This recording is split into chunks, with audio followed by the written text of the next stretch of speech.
کلام مقدس پرانے عہد نامہ میں سے حزقیل نبی کی کتاب، اس کا 13واں باب، جھوٹے نبیوں کے خلاف نبوت۔ اور خداوند کا کلام مجھ پر نازل ہوا کہ اے آدم زاد، اسرائیل کے نبی جو نبوت کرتے ہیں ان کے خلاف نبوت کر، اور جو اپنے دل سے بات بنا کر نبوت کرتے ہیں ان سے کہہ خداوند کا کلام سنو۔ خداوند خدا یوں فرماتا ہے کہ احمق نبیوں پر افسوس جو اپنی ہی روح کی پیروی کرتے ہیں اور انہوں نے کچھ نہیں دیکھا۔ اے اسرائیل، تیرے نبی ان لومڑیوں کی مانند ہیں جو ویرانوں میں رہتی ہیں، مرخنوں پر نہیں گئے اور نہ بنی اسرائیل کے لیے فصیل بنائی تاکہ وہ خداوند کے دن جنگ گاہ میں کھڑے ہوں۔ انہوں نے باطل اور جھوٹا شگون دیکھا ہے جو کہتے ہیں کہ خداوند فرماتا ہے، اگرچہ خداوند نے ان کو نہیں بھیجا، اور لوگوں کو امید دلاتے ہیں کہ ان کی بات پوری ہو جائے گی۔ کیا تم نے باطل رویا نہیں دیکھی؟ کیا تم نے جھوٹی غیبدانی نہیں کی؟ کیونکہ تم کہتے ہو کہ خداوند نے فرمایا ہے، اگرچہ میں نے نہیں فرمایا۔ اس لیے خداوند خدا یوں فرماتا ہے کہ چونکہ تو نے جھوٹ کہا ہے اور بتلان دیکھا، اس لیے خداوند خدا فرماتا ہے کہ میں تمہارا مخالف ہوں، اور میرا ہاتھ ان نبیوں پر جو بتلان دیکھتے ہیں اور جھوٹی غیبدانی کرتے ہیں چلے گا۔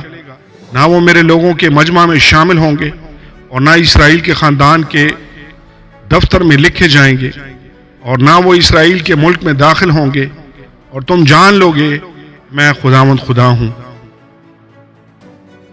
اس سبب سے کہ انہوں نے میرے لوگوں کو یہ کہہ کر ورغلایا ہے سلامتی ہے، حالانکہ سلامتی نہیں۔ جب کوئی دیوار بناتا ہے تو وہ اس پر کچی کہگل کرتے ہیں، تو ان سے جو ان پر کچی کہگل کرتے ہیں وہ گر جائے گی، کیونکہ موسلادھار بارش ہوگی اور بڑے بڑے اولے پڑیں گے اور آندھی سے گرا دے گی۔ اور جب وہ دیوار گرے گی تو کیا لوگ تم سے نہ پوچھیں گے کہ وہ کہگل کہاں ہے جو تم نے اس پر کی تھی؟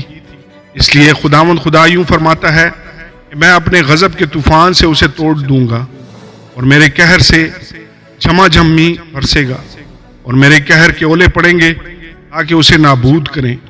سو میں اس دیوار کو جس میں تم نے کچی کہگل کی ہے توڑ ڈالوں گا اور زمین پر گراؤں گا، یہاں تک کہ اس کی بنیاد ظاہر ہو جائے گی۔ ہاں وہ گرے گی اور تم اسی میں ہلاک ہوگے، اور جانو گے میں خداوند ہوں۔ میں اپنا قہر اس دیوار پر اور ان پر جنہوں نے اس پر کچی کہگل کی ہے پورا کروں گا، اور تب میں تم سے کہوں گا کہ نہ دیوار رہی نہ وہ رہے جنہوں نے اس پر کہگل کی، یعنی اسرائیل کے نبی جو یروشلم کی بابت نبوت کرتے ہیں اور اس کی سلامتی کی رویا دیکھتے ہیں، حالانکہ سلامتی نہیں ہے۔ خداوند فرماتا ہے جھوٹی نبیوں کے خلاف نبوت۔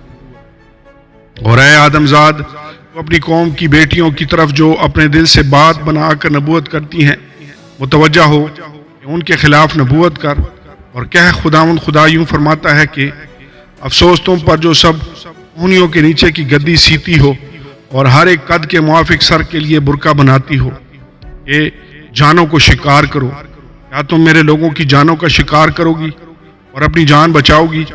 اور تم نے مٹھی بھر جو کے لیے اور روٹی کے ٹکڑوں کے لیے مجھے میرے لوگوں میں ناپاک ٹھہرایا، تاکہ تم ان جانوں کو مار ڈالو جو مرنے کے لائق نہیں، اور ان کو زندہ رکھو جو زندہ رہنے کے لائق نہیں ہیں، کیونکہ تم میرے لوگوں سے جو جھوٹ سنتے ہیں جھوٹ بولتی ہو۔